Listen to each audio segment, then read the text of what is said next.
ఆంధ్ర రాష్ట్ర అభివృద్ధి భవిష్యత్ కార్యాచరణ కూటమి ప్రభుత్వంతోనే సాధ్యమని అల్లూరి సీతారామరాజు జిల్లా పాడేరు నియోజకవర్గం టీడీపీ ఇన్ఛార్జ్ గిడిస్ ఈశ్వరి అన్నారు.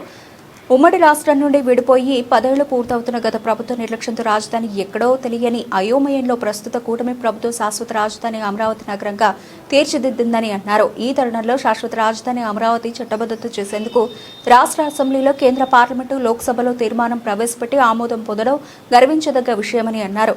శాశ్వత రాజధాని కొరకు రైతులు చేసిన పోరాట ఫలితమే అమరావతి అని అన్నారు.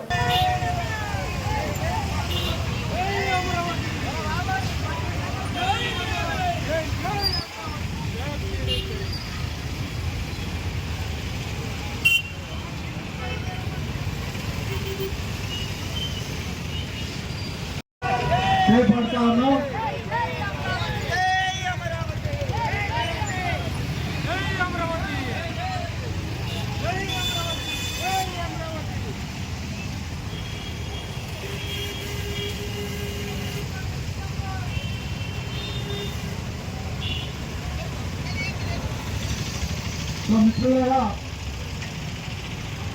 ఉద్యోగ ఉపాధ్యాయ అలాగే పెన్షనర్ల యొక్క న్యాయ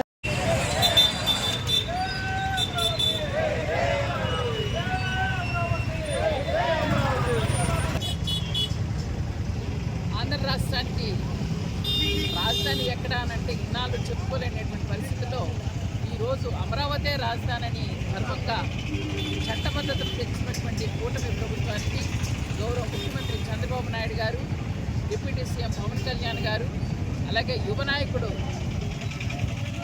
లోకేష్ బాబు గారు అందరికీ నేనున్నాను మీకు తోడుగాని రాజధానికి ఇచ్చినటువంటి అమరావతి పేరుని చట్టబద్ధత చేసినటువంటి గౌరవనీయులైనటువంటి ప్రధానమంత్రి నరేంద్ర మోదీకి పాడేరు నియోజకవర్గ ప్రజల తరఫున ముందుగా హృదయపూర్వక ధన్యవాదాలు తెలియజేస్తున్నాను.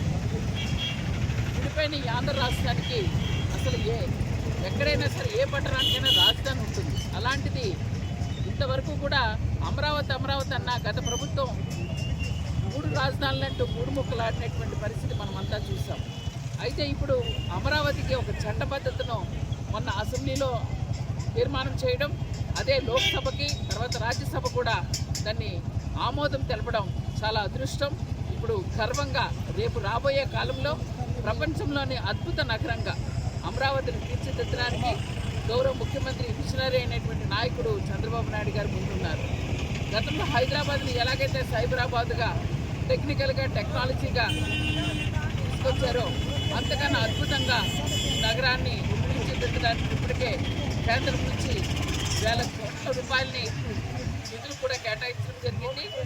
మరలా ప్రతి ఒక్కరికి ఆంధ్ర రాష్ట్రంలో ఉన్న ప్రతి ఒక్కరికి గర్వకారణంగా పైగా ఉద్యోగాల కల్పన కోసం, అభివృద్ధి కోసం ఈ రాష్ట్రాన్ని ఇంకా ముందుకు తీసుకెళ్ళడానికి కూటమి ప్రభుత్వం ముందుకు వస్తుంది. అందుకనే మరొక్కసారి కూటమి నాయకులకు ఆంధ్ర రాష్ట్ర ప్రజలే కాదు, గతంలో దేశంలో ఎవరూ చేయలేనటువంటి ఉద్యమం అక్కడ చుట్టుపక్కల ఉన్నటువంటి రైతులు చేశారు. ఆ రైతులు చేసినటువంటి 1000 రోజుల పైకి చేసినటువంటి ఉద్యమాల్ని నిజంగా ఈరోజు ఆ రాజధాని చట్టబద్ధత అయిందంటే ముఖ్యంగా రైతుల విషయమని మనం చెప్పుకోవచ్చు. ఏదైనా ఉద్యమాల ద్వారానే మన పోరాటాల ద్వారానే సాధించుకున్నాం అనడానికి ఇది ఒక నిదర్శనం. ఖచ్చితంగా